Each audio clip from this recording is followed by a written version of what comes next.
Hello, in this video you're going to learn how to create a trail particle effect in Unreal Engine which you can attach to any projectile in your game. If you'd like to learn how to combine this with a combat system and get access to all of my Unreal Engine courses and all of my future Unreal Engine courses for over 75% off, make sure to check out the link in the description of the video. There I have a bunch of courses which will teach you how to make games in Unreal Engine. With that said, let's get into the video. Hello, to get started, we're first going to create a Niagara System trail effect. To do that, right click in any of your folders and just go over to Niagara System. Then we just want to go to Search Assets and look for the minimal template. Select it, then go create. Then just call this the Niagara System underscore trail. Open it up. And now we're going to create our trail particle effect. To do that, we are going to do a couple of things.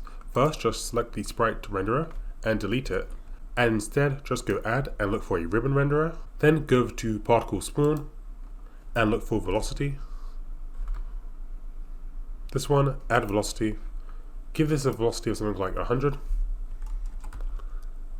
Then go over to emitter update and look for spawn rate. This will be how many particles it spawns. And just change this to something like 100.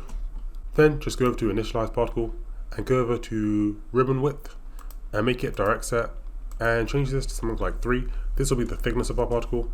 Then just go over to lifetime and make this something like 0.2. This will be how long our particle lasts. Then just go over to particle spawn and go add and look for color. This will be the color of our particle, so I'm going to make mine, let's say, red. Then select OK.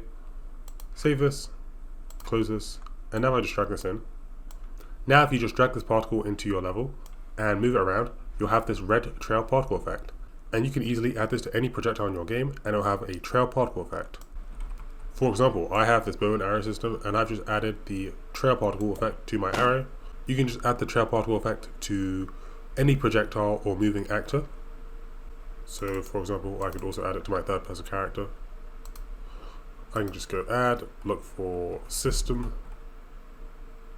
We want this one, Niagara particle system.